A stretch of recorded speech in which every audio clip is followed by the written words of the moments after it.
¿Quieres compartir pantalla? Ahí voy.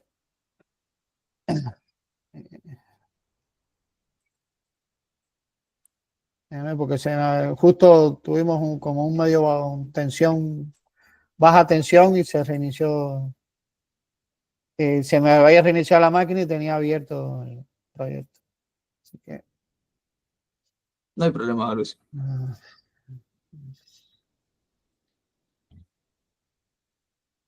Cortamos la siesta, Juan.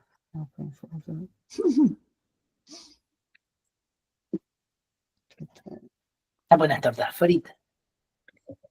La verdad. Se ve un montón.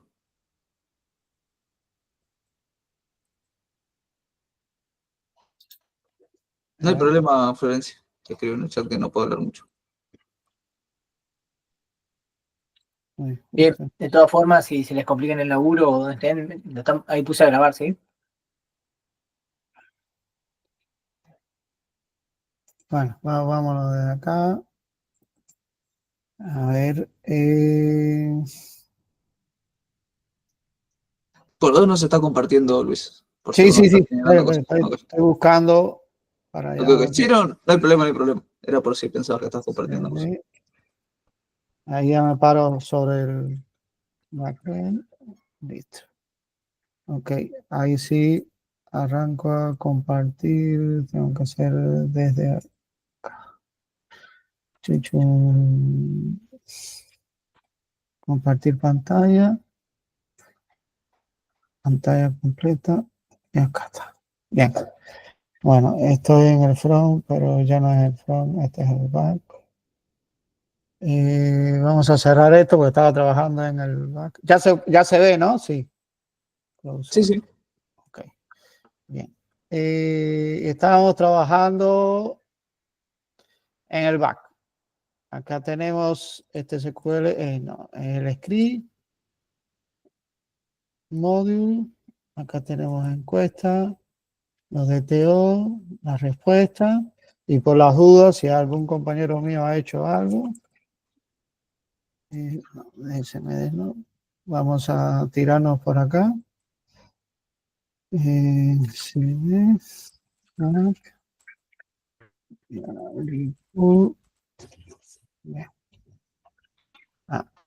Algo había. Ok, bueno,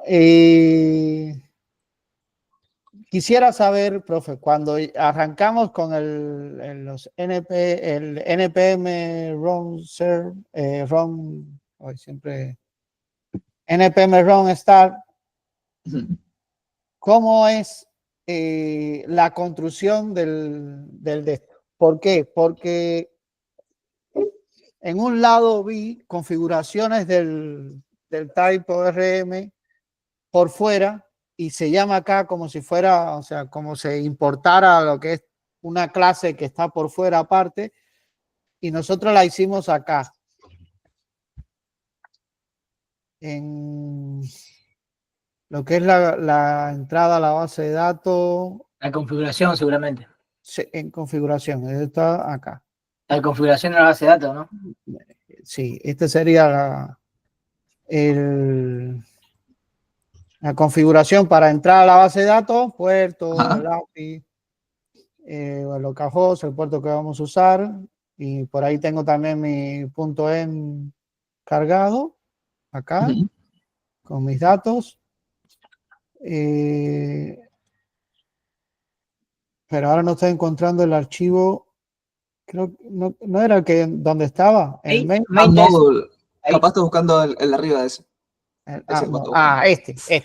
Bien, tengo mis dudas. Yo, por lo que uno más o menos tiene experiencia de otros lenguajes, casi siempre en el main es donde se inicia todo, el arranque de la aplicación. Pero, No, que sí. Bien.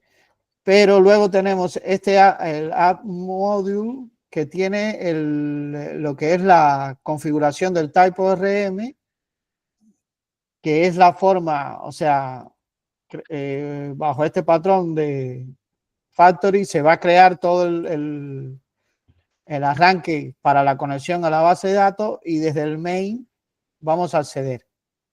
Ok, lo que necesito es ¿cuál es el proceso cuando uno le da el ng npm from there? Claro, un poco el flujo de cómo es que se van cargando las cosas. Sí, exactamente. No Arranquemos tenemos por ver el package JSON. el package JSON. Bien. From Nosotros acá there. tenemos definidos todos los scripts personalizados a nuestro proyecto, ¿no? Por defecto suelen traer los proyectos Node, un script llamado start, un script llamado build, y a partir de ahí empieza a variar un poco los nombres, según cuál sea la tecnología que estamos usando para armar el proyecto. Sí. En este caso, npm start llama a nest start. ¿Bien? No tiene Sí. mucho misterio más que eso. Y nest start va a arrancar nuestra aplicación Nest. Cuando tenemos la opción dev activada, o sea, cuando hacemos npm run start .dev, eso aparte va a pasar una bandera que es watch, que es la que estamos ahí, que tiene justo el cursor arriba. Sí. Eso lo que va a hacer es quedar mirando cambios en el sistema de archivos, y si hay algún cambio en el sistema de archivos, vuelve a correr la aplicación. Claro. Para que no tengas que vos cortar y volver a arrancar cada vez que cambias algo para probar los cambios que hiciste. Ok, bien. Aparte también tenés la opción de configurar el debugger, y lo podés hacer con un script en un archivo que no recuerdo el nombre, honestamente. Launch. El launch, exactamente. Esto en combinación con la bandera debug que se pasa en el script debajo, que es start debug. O bien Ajá. podés usar la consola cuando elegís la terminal que vas a usar. Sí. Si querés, poné ahí para abrir una terminal nueva. ¿Lo puedo hacer Ahí desde está. acá? ¿A dónde estabas? ¿A dónde estabas? Que te paraste arriba de CMD. Viste que arriba hay como un cono invertido, te diría. A la derecha más. A la derecha. Esto, ¿no? Ahí le haces clic. Ajá. Ahí vos podés elegir JavaScript Debug Terminal, y ese Ah, ok. te permite hacer debugging sin necesidad de usar la banderita esa también. Hay muchas formas de configurarlo en el Visual Studio, y a veces algunas andan más o menos nomás. Así Claro, que, este no me hace que descubrir una forma que funciona, está bueno. No me hace acá sí, pero hay varias formas de activar el clipboard. Esto no me hace acá un archivo. Vale. Cuando Entonces, configura esto, no me haría un archivo launch.json, algo así. Y que luego desde acá, ese launch.json. Exactamente. De hecho, ahí te aparecen, pero parece que solo son para Angular. Sí. Sí. ¿Y por qué no lo agarro si estoy en el proyecto? Porque acá estamos en Nest por las dudas. Sí, pero Entonces, ¿por qué no me lo tomo? Bueno, pero bueno, vamos a ver. no es eso. Porque eso sería por si queremos activar el debugger, ¿no? Que en el mundo ideal usen el debugger porque es mucho más cómodo que hacer un montón de console logs. Entonces, a ver, desde acá, si yo pongo un punto acá, en realidad, el inicio, ¿no? En realidad, para ser más precisos, digamos, ya que estamos en tema, arranca más abajo que la declaración de esa función. Al fondo de este archivo, a la línea 53, ahí está. En la línea 53 nosotros llamamos a la función bootstrap. Es el primer código que ejecuta nuestra aplicación. Ah, claro. Y ahí sí empieza entramos. Exactamente. Ahí lo que hacemos, lo que usamos es usar esa clase llamada NestFactory, y le pasamos cuál es el nombre del módulo raíz de nuestra aplicación, que por defecto es AppModule. Que es ese que estamos viendo hace un rato, que tiene toda esa configuración en el decorador para cargar la base de datos. Genial, déjame verlo acá. AppModule, ahí está, ok. Exactamente. Bien. Ya cuando vos haces ese create, se te van a cargar todas las dependencias creadas automáticamente por el framework. Entonces, una vez que haces create, ya vas a tener disponible en tu entorno todos los servicios que son inyectables en los controllers, por ejemplo. Que es lo que definió en el AppModule. que definido en el módulo o en los otros módulos también, Claro. en principio. Entonces, por eso vos después en la línea 17 puedes decir app.getConfigService y eso te devuelve una instancia, porque ya cargaste el módulo de aplicación allá Claro. arriba. Estos comentarios lo estuvieron haciendo los compañeros para irnos guiando, pero Sí, sí, está perfecto, está perfecto. yo lo que quería era, por parte de ustedes, ver bien el flujo, porque habían cosas como que, como vengo en otro lenguaje, casi tenía algo similar, pero me bloqueaba esto. En mi otro lenguaje que uso, esto es lo último que sucede, porque va haciendo así, hasta que llega al final que te dice, bueno, ahora creo la aplicación. Claro, Por eso me tengo técnicamente ahí primero estás creando la función y después la llamas. Exactamente. Okay. Yo lo que iba que en realidad al crear la función no estás ejecutando el código de la función lo ejecutas recién cuando lo llamas en la línea del fondo. Exactamente. Cuando va a la 53, es que Ahí empieza llamas. todo esto. Okay. Exactamente. Algo a tener en cuenta es que esa función create te va a cargar todos los objetos correspondientes al módulo AppModule y también a los módulos que vos importes en AppModule. Luego fíjate, si vos entras ahí a AppModule, importás varios módulos, algunos que hiciste vos y otros que ya vienen de librerías. Por ejemplo, en Custom Módulo hicieron ustedes, Respuesta Módulo hicieron ustedes, Sí. y Config Módulo y TypeOrem Módulo no los hicieron ustedes. No. ¿Sí? Hay algo a tener en cuenta, es que cuando creas el módulo de TypeOrem con ese método forRootAsync, le estás pasando información sobre de dónde va a venir ese config service que después vos usas para cargar los datos de configuración de la base de datos. Y le está diciendo que pertenece a el módulo config módulo. Porque eso en realidad son dos cosas separadas, ¿no? Acá nosotros las estamos uniendo para que puedas usar en el método de creación del módulo de TypeOrem el módulo de configuración que estás configurando arriba. Y en el módulo de configuración estás especificando cuál es el archivo de donde vas a sacar tus valores para cargar, ¿sí? Que se cargan de las variables del entorno, que es ese configuration, que es en la línea 13. La línea 13. Exactamente. Subí un poquito la pestaña, la página, ahí está. ¿Dónde está el configurar? Ahí está. En la línea 3 está importando el archivo de configuración que te está diciendo Juan. Sí. Este también más o menos lo saco porque la manejamos, algo de eso manejamos. Y ese mismo config service es el que después vos estás usando en el main. Config service Si querés volvamos al archivo main. En la línea... usted dice, pensé que estaba hablando del inyector. No. Ahí. En la línea 17, que estábamos viendo hace un rato. Eso está disponible porque vos declaraste y configuraste el módulo de configuración en ese archivo módulo que vimos recién, y a raíz de eso te queda disponible el config service con la configuración deseada para usarse en el resto de la aplicación, por ejemplo acá en el main. Claro, esto es del propio... Ahí se está viendo código de la librería. Sí. Ok. Después, más abajo, estamos usando en la línea de 19, usamos ese config service para obtener uno de los valores de las variables del entorno. En la línea 21 definimos el prefijo global usando ese objeto app que nos devuelve la función createNest. Eso y es a para partir las de rutas, ahí, ¿no?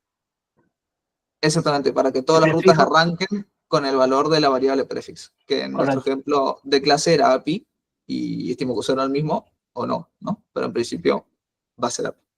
¿Puedo aclarar algo ahí? Sí. Antes que se pasen, por las dudas, porque este me imagino que es el proyecto que hicieron en base a lo que dio Juan en clase. Sí. En clase teórica se presentó un proyecto mucho más sencillo que eso no tiene, por ejemplo, entonces no tiene prefijo, ¿sí? Si vos lo comparás a un proyecto con otro, son nada que ver. Incluso el for root está hecho hardcodeado, ¿sí? Está bien feo. Digo, por si vas dentro de un rato a comparar lo que vimos en clase teórica, está No definí un archivo externo que no importo nada, ¿sí? Es bien, estoy escribiendo la conexión en hardcodeada, en constante nomás. Ok. Solamente para no generar confusiones ahí. Claro, ya que lo nombró Cristian, nosotros hablamos de cómo distribuir el contenido entre la teoría y la práctica y arreglamos, creo que ya lo hablamos en clase varias veces, pero sé que estamos en tema, arreglamos que en la teoría la idea es mostrar ejemplos un poco más simplificados y justamente con valores un poco más hardcodeados y usando las versiones más simples de configuración para que se entienda más fácil el primer ejemplo que vean, que siempre en la teoría, ¿no?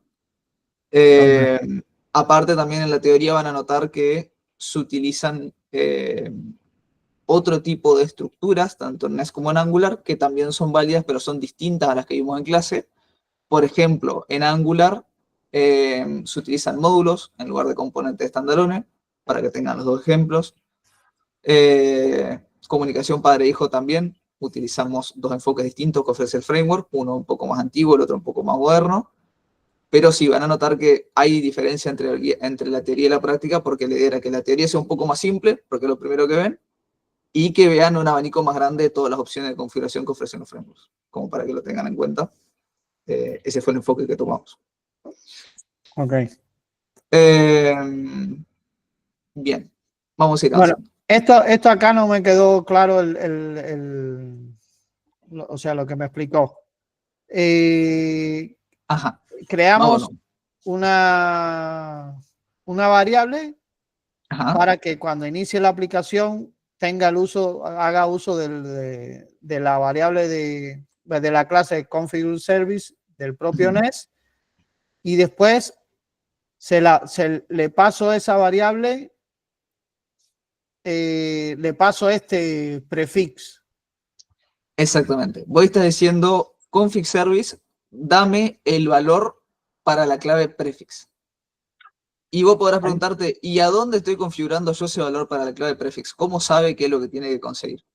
Porque en el archivo module nosotros le dijimos que cargue ese objeto que importa configuration, en la línea 13. Y Sí. si entramos a ese objeto, que es el que vos mostraste más temprano, si querés hacerle control clic. Aquí, No, No, 3, en la línea 13. Ajá. en el A log o configuration. en el configuration. ahí. Ahí. Ah, me toma Este objeto los es del nuestro punto M. propio. Ajá. Este archivo, no exactamente el punto M. Este archivo lo creamos nosotros personalizado, digamos. ¿Sí? Sí, ¿Qué hace este archivo? Retorna una callback que retorna un objeto, ¿no? ya. Porta, mejor dicho, una callback que retorna un objeto. Y en ese objeto tenemos varias claves, ¿sí? Y dentro de cada clave seteamos como valor Sí, valores de variables del entorno, que pueden o no devenir de un archivo .m, y a esas variables del entorno las preprocesamos un poco. ¿Qué quiere decir con esto? Por ejemplo, vamos con puerto. Nosotros estamos diciendo en este objeto, voy a tener una clave puerto cuyo valor va a ser igual a ejecutar un parse in en la variable del entorno port, o si no tiene nada la variable del entorno port, entonces el va valor va a a ser transferir. bien. Exactamente. Entonces, lo mismo con todos los otros, ¿no? Estamos haciendo un preprocesamiento de los valores de las variables del entorno que pueden venir de un punto M y en desarrollo en el ejemplo que mostramos la idea es que vengan de un punto M. Y lo estamos dejando disponible en una estructura de objeto, ya preprocesado con valores por defecto, con el tipo de datos que queremos nosotros. Por ejemplo, para la variable login, ya esa cadena true la transformamos en un booleano en vez de ser un string. En la línea 11 estoy hablando. Sí, sí. Y aparte acá también tenemos anidados los objetos correspondientes a la base de datos dentro de una clave database. ¿Bien? Entonces como que estructuramos todas nuestras variables del entorno en un objeto que a nosotros nos quede cómodo para usar dentro de nuestra aplicación. Eso en esencia para lo que sirve este archivo. Aparte, seguramente van a tener creado un punto M. Sí, debajo de main. Ajá. En este punto M estamos creando esas variables del entorno que después leemos en el archivo de configuration.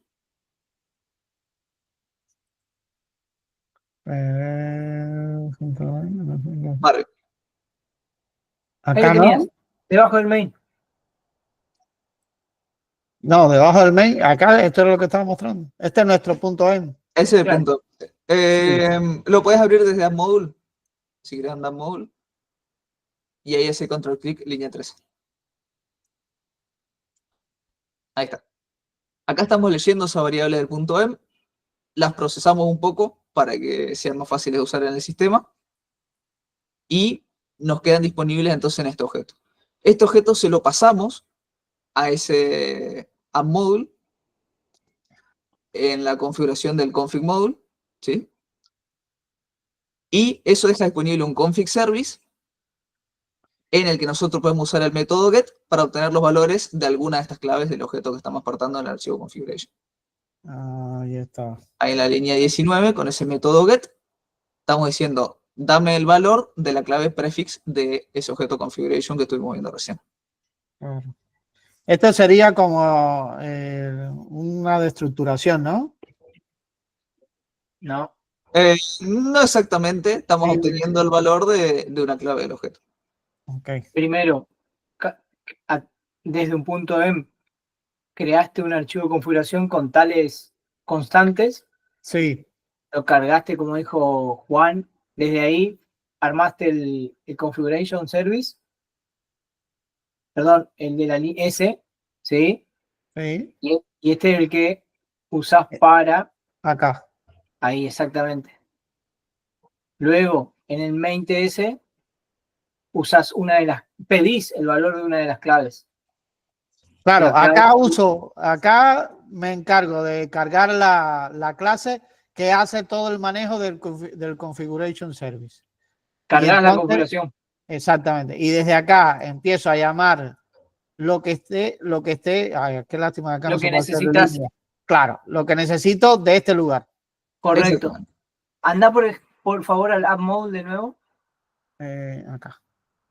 Fíjate, haces algo similar desde la línea 20 para hacer la configuración a la base de datos. Sí. Viste que Ahí. también pedís el Importo valor de del vuelta host, el una puerto. variable de tipo clase configuration service para acceder a ella y ahí hago todo el get y Exactamente. pido los nombres. Sí, ahí ya me quedó claro. Ahí lo Ahí entiendo. estamos usando una sintaxis un poco distinta para obtener esa instancia de config service, ¿no? Pero termina siendo la misma instancia de config service. Claro, es un estilo diferente. Ahí yo quiero aportar algo. Sí. En la teoría, yo no importé ninguna configuración. En la teoría, y yo en host, en la línea 22, puse host, localhost directamente. En puerto, Claro. 3600. Bien, bien feo. Sí. Acá le podíamos dar, no sé, los valores. Constantes. Claro, así podíamos haberle hecho. Hardcodeado, Exacto. exactamente.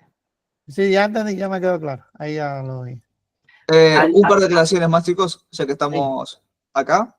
Por un lado, ahí en el método get, por ejemplo, la línea 22, estamos usando como valor database.host. Estamos usando esa sintaxis para acceder de forma correcta a la estructura anidada del objeto database. ¿Bien? Claro. Tenemos database y adentro tenemos host y usamos esa sintaxis database.host para acceder al valor de host. ¿Bien?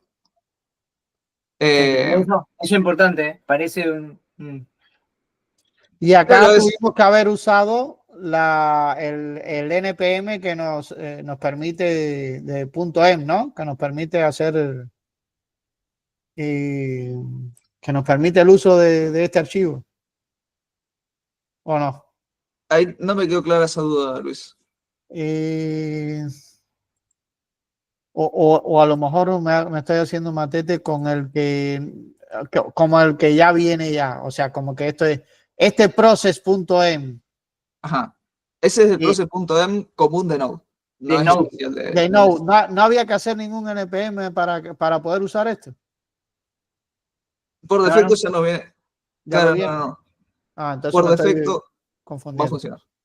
Ok. ¿El resto entendió esa parte?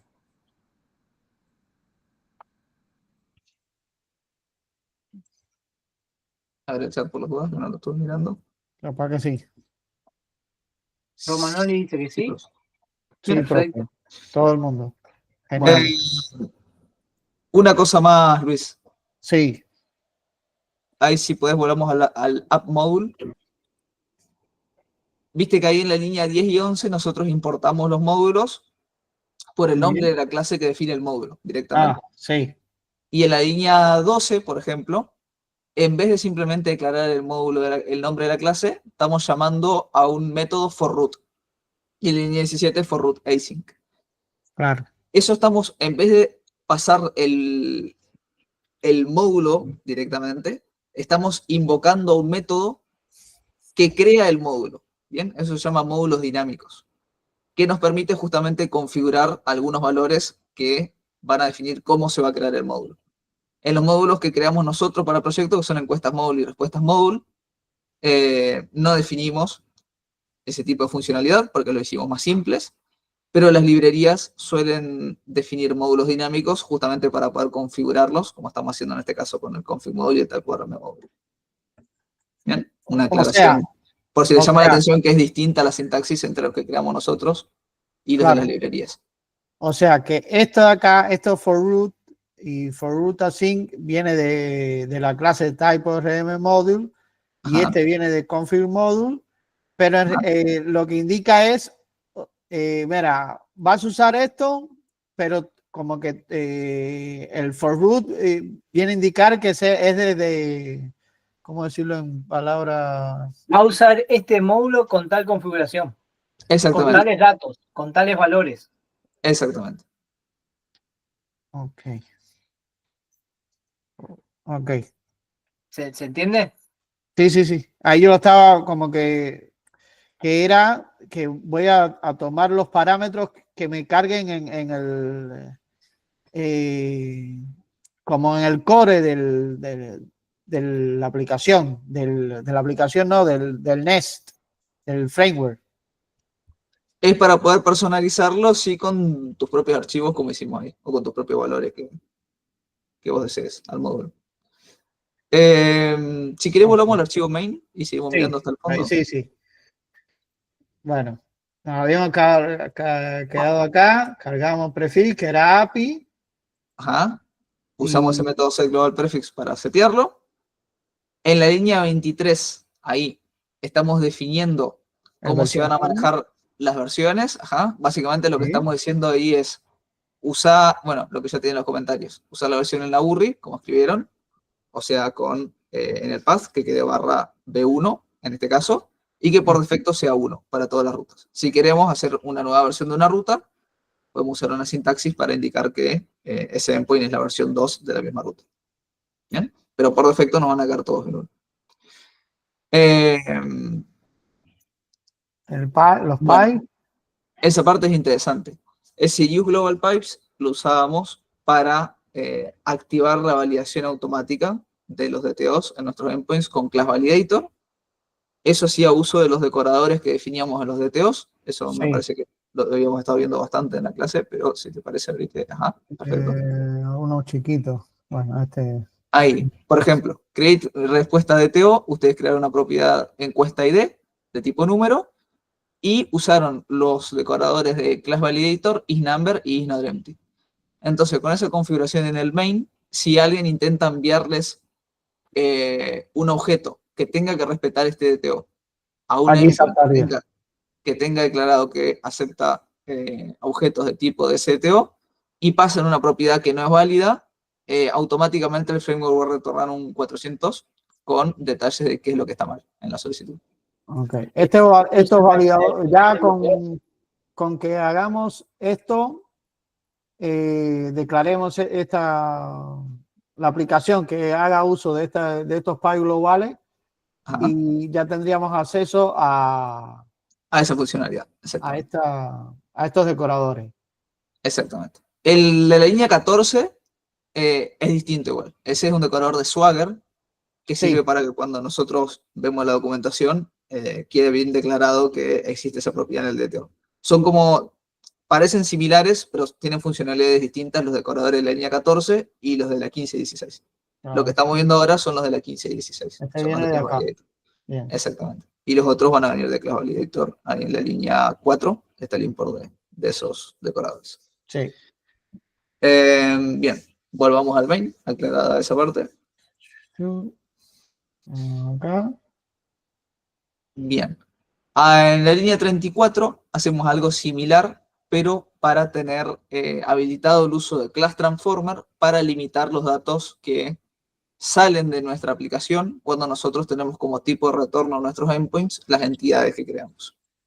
O sea, nosotros podemos tener como tipo de retorno de un endpoint la entidad usuario, si es que existe una entidad usuario, y usar Class Transformer para definir que la contraseña, por ejemplo, no salga de la aplicación. Eso se usa con un decorador llamado exclude. No recuerdo si vimos ejemplos de eso o no en el trabajo final integrador. Esos serían decoradores que se definen en las entidades, en principio, no los DTOs. Perdón. Ah. Bien, ahí no estamos usando ninguno de esa librería. A ver, en los otros dos.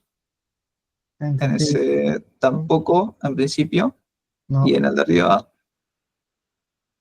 tampoco. tampoco. Bien, acá estamos en el módulo de respuesta igual. A ver el módulo de encuestas, fórmulas. Sí. Capaz tenemos un ejemplo como para Actividades. ilustrar lo que estamos hablando. Crear encuesta o crear encuesta. Respuesta, encuestas. Entidades. Preguntas. En encuestas seguro va a haber uno. Opciones, encuesta. Ahí está, Include. línea 22. Exactamente. Entonces, si nosotros tenemos como tipo de retorno de uno de nuestros endpoints la clase encuesta, esa configuración se va a encargar de que el código de resultados no salga en la respuesta. ¿Bien? Ah, bien, ok. Este es un enfoque igual que es cómodo, pero en realidad la forma más segura de estructurar los endpoints sería crear un objeto nuevo con una estructura definida y precisa, ¿sí? Como un DTO, similar a los que usamos para entrada, pero para salida. Esa sería una opción todavía más segura, porque ahí nos aseguramos de que estamos creando el objeto exclusivamente con los valores que nosotros queremos al momento de retornar, ¿sí? Okay. Pero al usar esta opción de retornar la clase que usamos para las entidades, tenemos esta opción de usar esos decoradores para excluir ciertos datos. ¿Bien? Bueno, acá esto Línea, lo más seguro es que sea true, que lo hayamos claro, visto eso va a estar en en la verdadero en demo. desarrollo y depende del tipo de servicio, ¿no? Pero puede estar en falso en producción. Y abajo decimos, línea 40, si está habilitado Swagger, entonces ejecutamos esas tres líneas.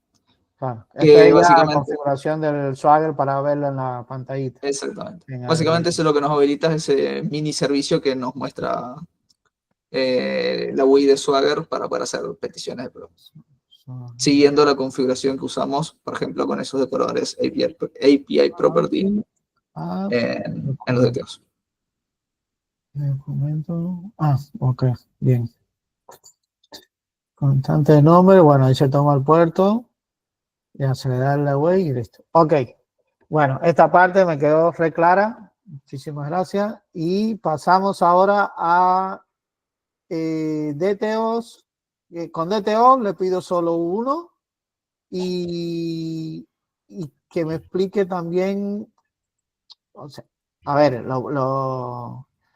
lo tengo, pero quiero escucharlo de nuevo por ustedes para que me quede más claro por las dudas que haya tenido uno. Déjame ver si Sí, sí. busco. Levantó la Sí, mano Cristian. Disculpa Luis, mientras busca el sí, archivo. El resto entendió también el funcionamiento del TS main, del main TS, perdón. Sí, dice Lidia. Bueno, si no saben que tienen que preguntar, no hay ningún problema. Volvemos, repasamos algo. ¿Sí? Disculpa, Luis. ok. Bien. ¿Y alguien había levantado la mano, habían dicho? Yo. Ok. Cristian, usted. Bien. Bueno,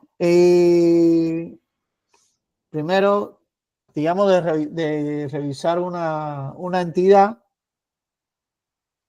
pero no sé si esta es la más conveniente o esta. A ver. Preguntas. Esta nos va a venir bien, me parece. Bien, profe. A ver, esto Agrandé es, un poquito el código, sí. un poquito nomás. Ahí está, ahora sí. Vamos a Gracias. bajar esto, que no hace Ahí falta. está, muchas gracias. Ok. Primero nosotros creamos las entidades, ¿sí? Y después que pasamos a crear los DTO. ¿Está bien? Es un enfoque, ¿no? Sí, sí, es válido. Ok, bien. Bueno, aquí estuvimos creando el de preguntas. Bien. Bueno, este es el nombre de la tabla en Postgre. ¿Sí? Exactamente. Ok. Bueno, el nombre de la clase.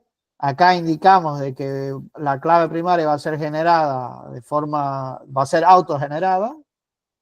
Indicamos que el número va a ser una columna. Bueno, va a ser de tipo número, otra columna de tipo string, una columna de el enum, que lo traemos acá, lo importamos acá, esto no tiene drama. Acá, estas cosas son las que me aturden un poco. Ujú. Las preguntas van a tener, o sea, una encuesta tiene varias preguntas, pero ahora yo estoy posicionado en preguntas. Exactamente. ¿Cómo es que o sea, ¿Cómo se lee? sí, cómo me paro para decir, porque acá, si yo no hubiese tenido esto, si esto me faltara, ahí va a tener como inconvenientes para hacer la lectura. Bien. Yo te diría que lo primero que hagas es hacer un enter después de los dos puntos, del punto y coma de la línea 31. En la línea 31, enter. Ajá.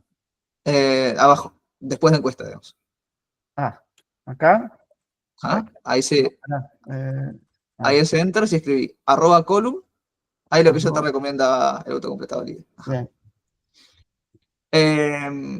Y si querés borrarte el espacio vacío de la línea 31, para que más claro de ver, más claro. Ajá. Ok. Bien.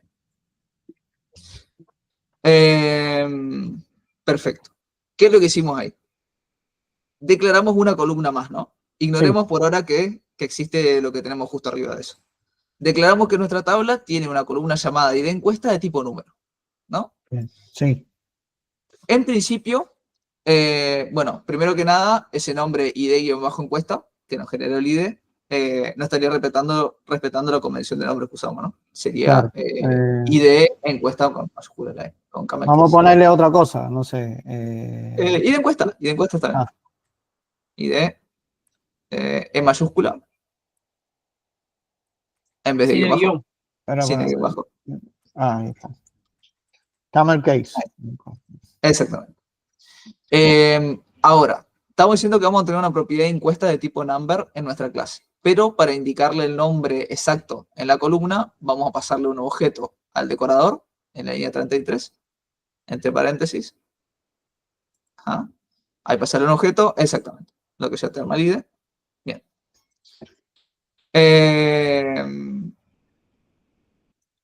Este sería el ¿Qué es lo que nombre hicimos acá? que tiene en mi tabla. Claro, ahí te va a decir ponerle 17.342, ¿sí? Que va a ser el ID de encuesta que tenemos configurado en la columna. Okay. Ahora, si nosotros podríamos hacer después un select, ¿no? Viéndolo siendo una metodología de acceso a la base de datos manual, podríamos hacer un select a la tabla de encuestas donde el ID sea ese y recuperamos los datos de la encuesta.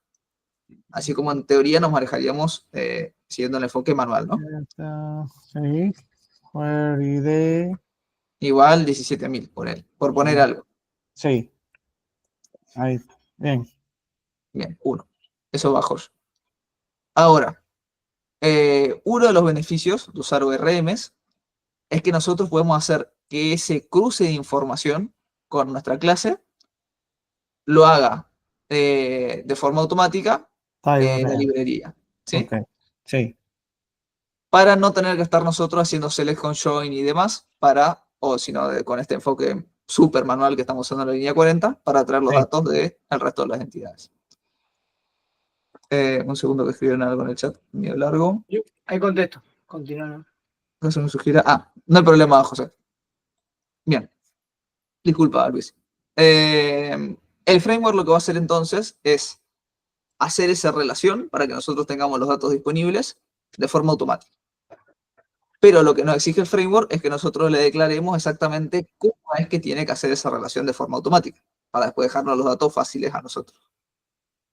Para eso, usamos esos decoradores como el de la línea 28 y de la línea 29. ¿Cómo se lee ese decorador de la línea 28? Ese decorador se lee many preguntas están relacionadas to one encuesta. ¿Sí? O sea, muchas preguntas van a estar relacionadas a la misma encuesta, o leído en sentido opuesto, una encuesta va a estar relacionada con muchas preguntas. Lo cual es lógico, ¿no? Ok, sí. Pero la forma en la que se lee así parado desde la pregunta es, primero la primera palabra, que es many, segundo nuestra entidad, que es pregunta, después tú, que se podría traducir como está relacionado a, después one, y después el nombre de la otra entidad que es encuesta. O sea, muchas preguntas están relacionadas a una encuesta. ¿Bien? Así como se lee los nombres de los decoradores. ¿Y el join column? Y el join column lo usamos nosotros para indicar exactamente cuál es el nombre de la columna donde nosotros tenemos el ID de la encuesta, justamente en este caso. Dicho de forma más general, el ID de la entidad que estamos intentando recuperar. ¿Sí? El que establece la relación, Juan. Exactamente. No, Porque a si ver. no, el framework no sabría cuál es el nombre de la columna que tiene que usar para recuperar los datos de esa encuesta. Porque capaz nosotros lo llamamos ID-test 1234. Entonces, bueno, no sé si pueden usar número o nombre de columna en SQL. Capaz mentí ahí. ID-test, por ejemplo, ¿sí? Si nosotros le llamamos así a nuestra columna, TPRM no tendría idea de cómo hacer para recuperar los datos de la encuesta. Por eso usamos el decorador de la línea 29 para indicarle exactamente cómo se llama el nombre de la columna. Por Sí, defecto, espera, porque acá me estoy perdiendo. Ajá. A ver, pero acá nosotros estamos en preguntas, ¿ok? Entonces, este ejemplo acá, mucho no nos está viniendo como Bien. Eso sería. para su uso. Eso sería. Si yo, teniendo en cuenta lo que configuramos en la línea 33 y 34, si puedes mandarle control Z porque vamos a ir hablando de eso. ¿Hasta acá? ¿Dónde? Al select que habías armado, que se borró. Bien, ok. Entonces para adelante. Vos ya estabas haciendo control Z. Sí, ya he Hacer hecho control I. control Z. Ok. Ahí entendí. Bien. Si nosotros recuperásemos ese dato que nos está quedando con la configuración de la línea 34 y quisiésemos a partir de ese número recuperar los datos de la encuesta de forma completamente manual, podríamos hacer un select como el de la línea 40, ¿no? Claro. O sea, podríamos hacer, suponete, const id encuesta igual un objeto, una instancia de esta clase, ¿no? Que se llama pregunta. Pregunta.id encuesta, ahí tenemos disponible el ID, y después usamos un select similar al de la línea 40 para recuperar los datos de la encuesta. Eso sería la opción más manual de todas. Sí. Otra opción sería hacer un select con un join, ¿no? Sí. Select asterisco from pregunta, where se cumplen las condiciones de la pregunta que queremos encontrar, inner join encuestas, on encuesta.id encuesta, igual pregunta.id encuesta, ¿sí? No sé cómo llamaron ustedes a las propiedades, pero un join común, ¿sí? Sí. De dos tablas. Ajá. Esa sería otra opción. Ahí, de todas formas, ya no estaríamos usando, en principio, el dato que está guardado en nuestra entidad. Así que sería un poco por fuera de este paradigma que estamos usando. Y la opción más sencilla y la que nos proveen los ORMs es que si nosotros queremos acceder a los datos de la encuesta en el código, en vez de tener que hacer estas consultas de SQL, simplemente podemos decir pregunta.encuesta y ya está. Y tenemos los datos de la encuesta relacionados a la pregunta. Y el ORM llena los datos de ese objeto de encuesta de nuestra clase pregunta de forma automática, basado en la configuración que hacemos en la propiedad en esas líneas 28 y 29. ¿Sí? No sé si quedó del todo claro, ¿no? Sí, Quiero aportar algo, sí, retomando todo desde el inicio. En la línea 28 vamos a definir una relación entre preguntas y encuestas. sí, Como dijo Juan hoy, ¿cómo leemos la línea 28? Muchas preguntas se relacionan con una encuesta. sí. Y en la línea 29 definimos a través de qué campo se establece esa relación. Porque TypeORM no va a, o sea, va a saber de la relación mucho a uno, pero no va a saber en cuál de los campos de la tabla preguntas, con cuál de los campos relacionar. Entonces, es como que van a elaborar en conjunto el many to one más el join column, ¿sí? Primero, vamos a definir esta relación mucho a uno entre preguntas y encuesta, y en la línea 29 le digo a través de este campo, hacer el join, viste que Juan te hizo hacer un select en la cabeza, hicimos un select con un join, inner join. Sí, sí. Cuando vos haces el inner join, la parte del on sería id-encuesta. Ya, acá me quedó claro. Ok. Está bien, Bien. Juan, ¿no es cierto? Sí, sí, sí, exactamente. A ver el resto si entendió o no. O sea, O si perdón. se empeoró. También una posibilidad. Esto, en otro caso, otro desarrollador, como para saber, hubiese puesto así. ID encuesta, que sería el número ID de la encuesta a la que corresponde esta pregunta.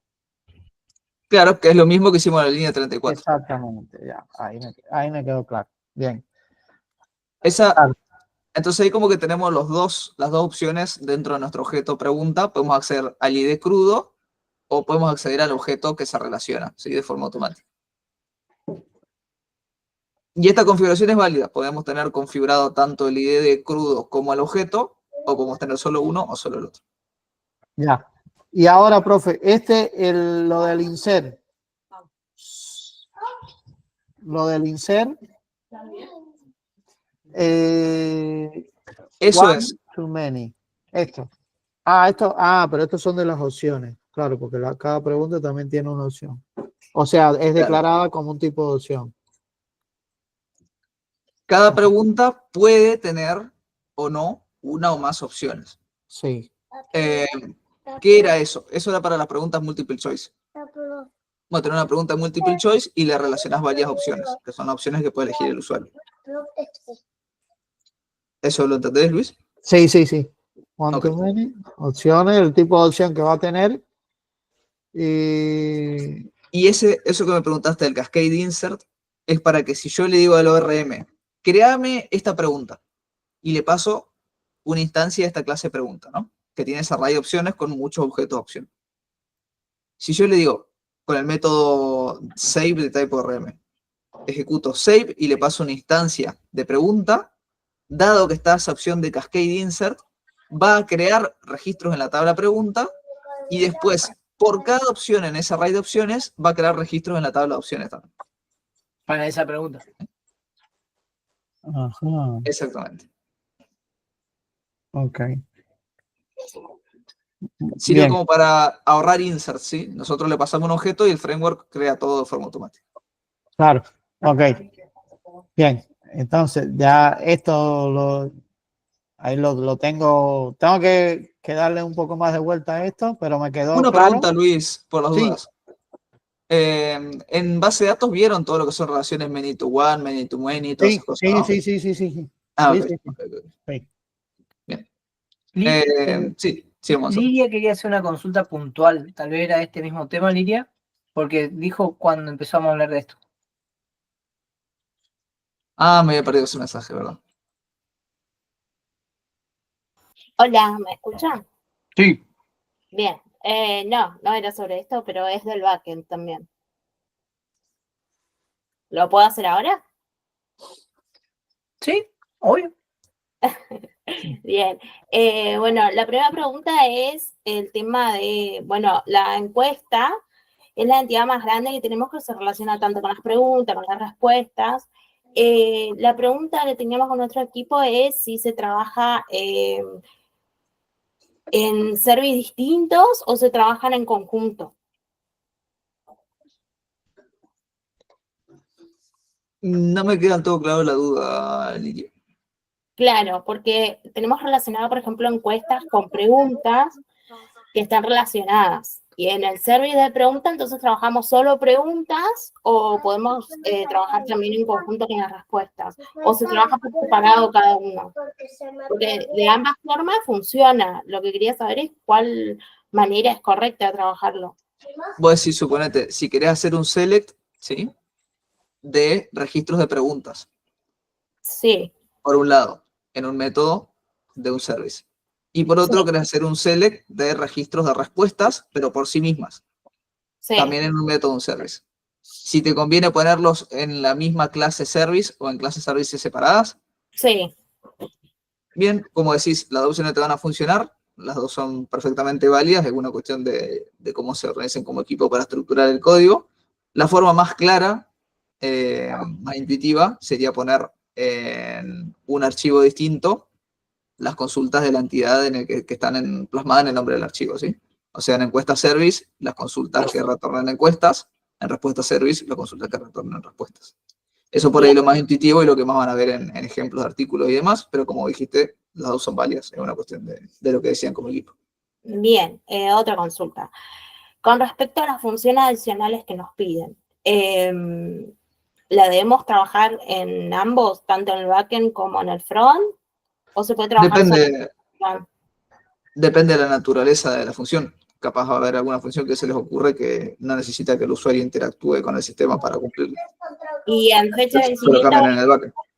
nosotros, por ejemplo, elegimos fecha de vencimiento y se supone que entonces que una vez que llega la fecha límite podríamos poner una restricción de que ya no se pueda contestar esas encuestas. Entonces la tendríamos que trabajar en el backend. En ese caso, en ese caso, en el frontend también, porque el usuario va a tener que elegir cuál es la fecha de vencimiento, en principio. Salvo que digan por defecto las encuestas siempre duran un mes y el usuario no toque nada. Ok, Pero, entonces depende de la función, ¿se puede trabajar en ambos o solamente en uno? exactamente. Ok, perfecto. Muchas gracias. Aus, Eh, ¿a vos te quedó bien. alguna duda más, no, Luis? ¿Algo de Sí, los otros? sí, espérese. Bueno, los DTO, bueno, de los DTO, le pregunto si era el uso del DTO precisamente es para no tocar no hacer uso del envío sin necesidad de que tenga que ser enviado toda la entidad en nuestro cuerpo de petición. O sea, Exactamente. Porque no, nosotros podríamos hacer un objeto encuesta, que podría ser la entidad o puede ser la entidad o no, que tenga todas las propiedades de nuestras tablas, ¿no? sí, Pero en ese caso estaría siendo menos robustos nuestros endpoints, claro. ¿sí? Es más seguro y más claro a la hora de entender la funcionalidad de cada endpoint definir un DTO para cada operación que querramos hacer. Entonces, por ejemplo, nosotros sabemos que si queremos crear encuestas, tenemos que pasar única y exclusivamente estos datos que están declarados acá, Sí, siguiendo el formato que definen los decoradores. Por ejemplo, estamos diciendo que las preguntas tienen que tener una longitud mínima al array de 1, sí o sí. claro. O sea, es para que es más trabajo. Si tu duda es, ¿podríamos usar un objeto que tenga todas las propiedades y nos ahorramos hacer tantos archivos? La respuesta es que sí. Pero de esta forma, por más que lleve más trabajo al principio, a largo plazo tenés más claridad de exactamente cuáles son los datos que están entrando y se te es más fácil también validar que no te manden cosas que no querés, básicamente. Claro. Es más lento, pero más seguro y más robusto seguir este enfoque de los DTOs. Ok, bien. Y por último, ay, se me olvidó. Ah, ¿dónde quedamos? Acá, create. Estos son ya los métodos propios del El ORM. del type ORM. Tenemos, Create, exactamente. hacemos la inyección, bueno, de la clase encuesta, Ese inyectamos ese repositorio, método create, lo único que va a hacer por las dudas es crear una instancia. Ese método no interactúa con la base de datos, ¿sí? lo que Para que quede interactúa claro es este. porque puede ser confuso. El que interactúa es ese, exactamente. Claro. Una vez que pasó por acá. Claro, ahí estamos creando nuestro objeto con los valores que queremos que tengan las propiedades y después usamos ese método save para persistir ese objeto en sus tablas correspondientes en la base de datos. Ya, perfecto. Ok. Bueno, listo, ya está. Esto tengo, porque bueno, nos tuvimos o sea, las clases fueron bastante extensas en cuanto a esto de NES, Sí, sí, sí. pero tengo que indagar un poquito más sobre la cantidad de métodos. Por ejemplo, acá podríamos hacer select también.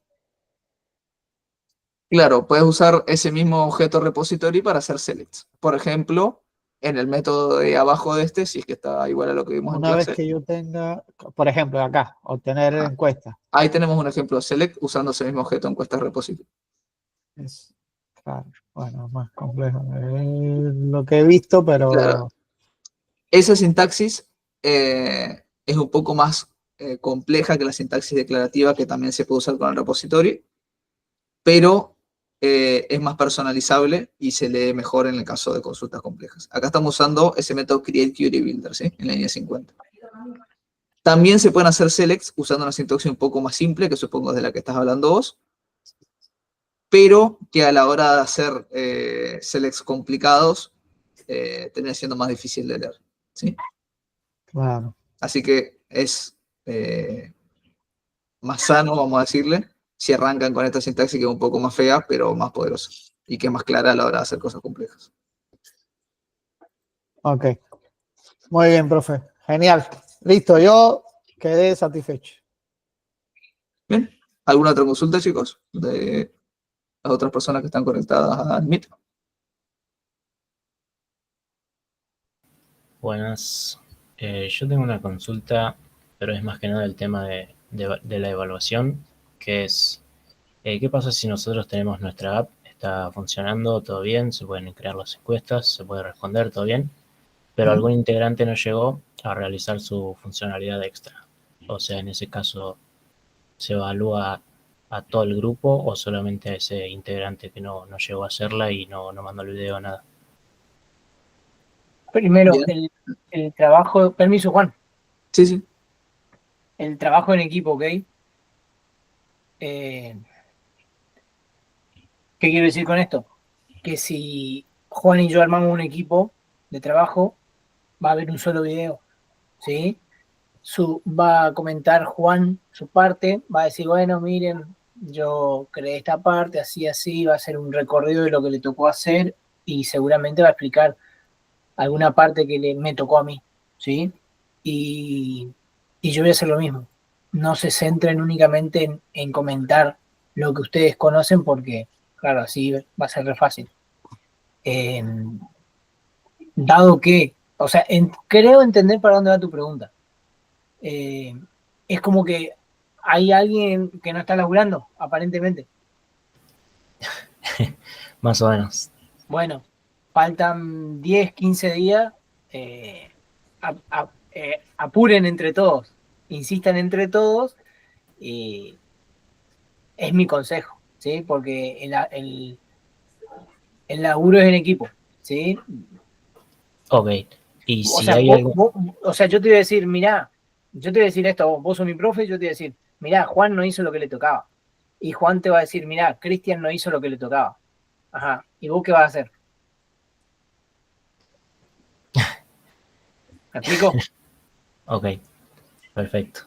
Y si hay alguien que no hizo nada de nada, Se va a notar en el video. En el video se va a notar que no hizo nada de nada. pero eso repercute a todo el grupo o no lo podemos bajar del grupo ni nada, especificarlo eso en algún... Porque Ponele que alguien no hizo, pero nada desde el principio hasta el fin, y, y eso lo repercute a los demás, digamos. Ponele que se bajó de la cursada directamente. Y si se bajó, obvio que repercute, ¿sí? Se bajó de la cursada, no queda, no cursa más, queda libre, bárbaro. El tema es que a vos como grupo te complica, ¿no es cierto? Claro, Traten de completar lo más que puedan, ok, ustedes, ¿sí? bien. Pero es así, mirá, por la experiencia que hemos tenido es así. Yo te digo, Juan no hizo nada y Juan te dice lo mismo, Cristian no hizo nada. ¿Y qué haces? Tenés que sentarte vos con Juan y vos conmigo y a ver, comentame cómo hiciste esta parte. Ok, bien, perfecto. Es una cuestión de grupo esa, ¿eh? ¿Sí? Eso hay que aprender a manejarlo. Por las dudas, Bueno, Agustín, me parece que tu inquietud iba si iba a desaprobar el grupo entero porque una persona no trabaje. La respuesta claramente es que no, ¿no? ok, Lógicamente. bien, perfecto, muchas gracias. Lo que dice Florencia, nosotros nos pasó que arrancamos 5 y quedamos 3. Claro, eso no es la primera vez que pasa tampoco en una cursada, ¿sí?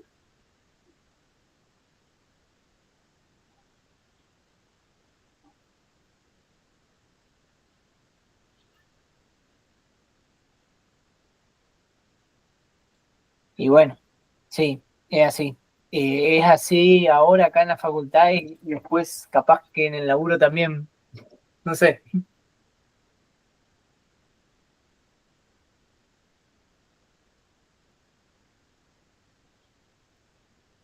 Bien, ¿algo más?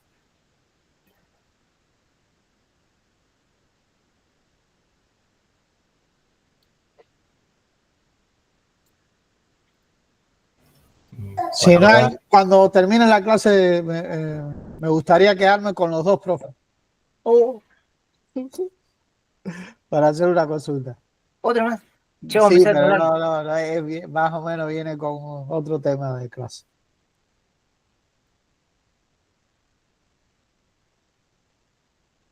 Bueno, chicos, avísenle a los compañeros que la clase quedó grabada, más tarde la subimos y entre mañana y pasado va a estar la clase de la unidad 4 de teoría, ¿sí?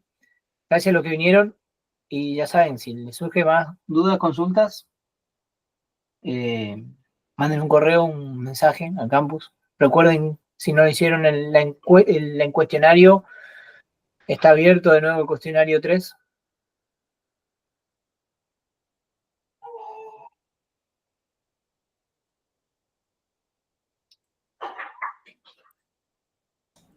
Vamos, chicos. Gracias. Sí que cortar la grabación, Cristian. Ah, dale, Sí, por favor. Si no va a quedar la a quedar expuesto. prueba.